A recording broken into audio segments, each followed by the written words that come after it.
Nananatiling tahimik ang Bulkang Mayon sa Albay batay sa monitoring ng PHIVOLCS sa nakalipas po na 24 oras. Gayunman pinag-iingat pa rin ang mga residenteng naninirahan sa paanan ng bulkan. At mula sa tanggapan ng PHIVOLCS, may live report si Bon Aquino. Bon! Igan, matapos na nangyaring phreatic explosion sa Mayon Volcano kahapon, wala pang naitala ang PHIVOLCS na seismic activity ng bulkan sa nakalipas na oras. Nananatili ang alert level 0 sa Bulkang Mayon. Ibig sabihin, normal ang sitwasyon ng bulkan matapos ang pagbuga nito ng abo at usok kahapon.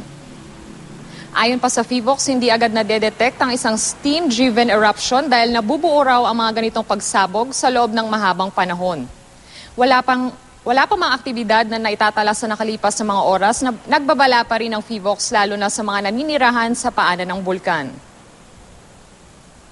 Sa ngayon ang sitwasyon ng bulkan buhat nung nagkaroon ng explosion kahapon ng umaga, hindi nun nasundan po yun, no?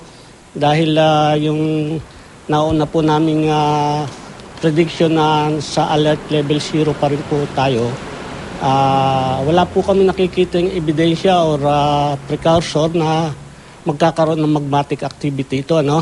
Kaya ang tao, pinapayuhan nga ho namin na yung permanent 6 kilometers danger zone sa Mayon ay hindi dapat pasukin. Igan, sa ngayon ay patuloy pa rin ang pagmamonitor ng PHIVOLCS sa Bulkang Mayon at mamayang alas 8 ng umaga ay maglalabas silang muli ng bulletin. Igan? Maraming salamat, Bon Aquino.